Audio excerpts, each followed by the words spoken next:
कपहेड show की शुरुआत में हमें केतली बाबा को दिखाया जाता है जो गार्डन में अपनी सब्जियों को पानी दे रहे होते हैं, पर तभी उनकी कमर में मोच आ जाती है।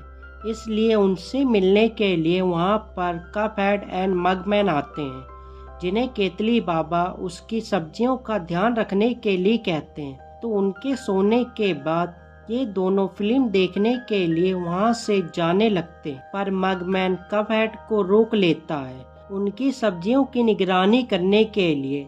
जब ये वहां पर बैठे होते हैं तो एक कमरे से कुछ आवाज आती है।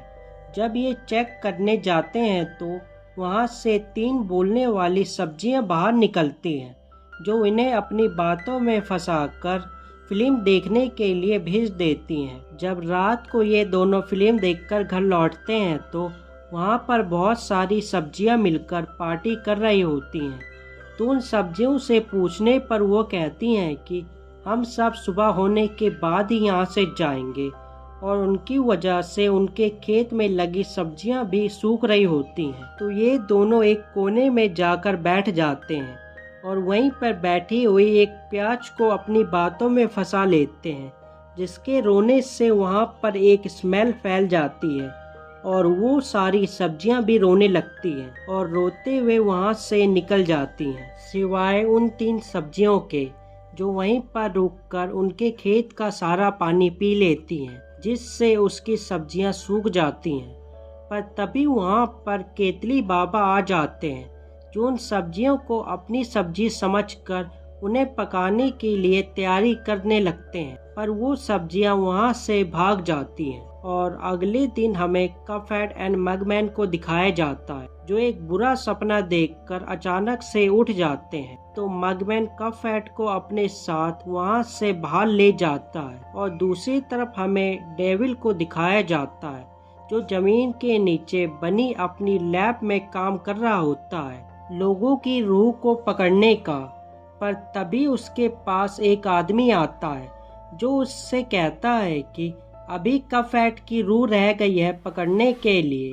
और ऊपर हमें कपहेड एंड मगमैन को दिखाया जाता है, जो एक जंगल में बने हुए एक पानी के गड्ढे तक जाते हैं। जब मगमैन उसके अंदर अपना एक सामान फेंकता है तो उसके अंदर से एक परछाई बाहर निकलती है, जो उसे एक अदृश्य ऊन का गोला देती है, जिससे बने हुए स्वेटर को पहनने से डेविल उसकी आत्मा को नहीं ले जा सकता। इसलिए कपहेड वो स्वेटर पहन लेता है, पर तभी वहाँ पर डेविल आता है उसकी आत्मा को लेने के लिए, पर वो उसे छू भी नहीं पाता। जिसके बाद ये दोनों वहाँ से निकल जाते हैं, जिन्हें रास्ते में एक हॉट डॉग का एक स्टॉल दिखता है, जिसे खाने से पहले स्वेटर उतारना पड़ेगा।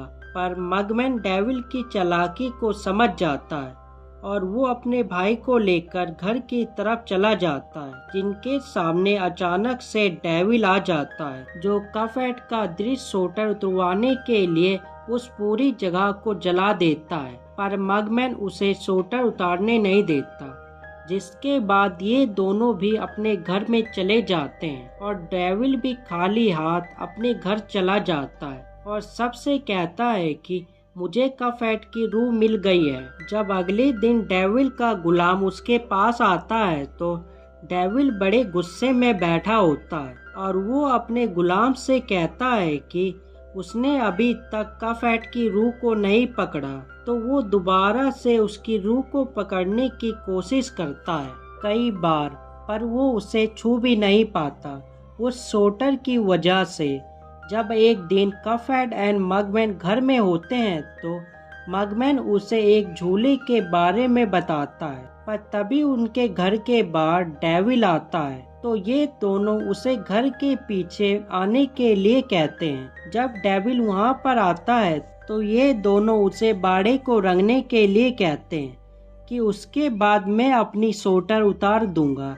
तो डेविल मान जाता है और वो उस बाड़े को रंगने लगता है, जिसका फायदा उठाकर ये दोनों एक सर्कस में पहुंच जाते हैं झूला झूलने के लिए, जहां पर पहले से बहुत लंबी लाइन लगी होती है। जब डेविल अपना काम खत्म कर लेता है तो उसे कहीं भी कपहेड एंड मगमैन नहीं दिखते, जिसके बाद ये उसका पीछा करते हुए उस सर्कस में पहुंच जाता है, जहां पर मगमैन को पता चलता है कि कफहेड ने अपना अदृश्य स्वेटर घर में ही उतार कर रख दिया है और डेविल वहां पर पहुंच जाता है। तो कफहेड वहां पर डेविल को अपनी बातों में फंसा लेता है और मगमैन घर में जाकर उस अदृश्य स्वेटर को ढूंढने लगता है और उस सर्कस में हमें कफहेड को दिखाया जाता है जो डेविल को वहां पर चुटकुले सुना रहा होता है। जब डेविल उसे छूता है तो उसे करंट नहीं लगता, जिसके बाद उसे पता चल जाता है कि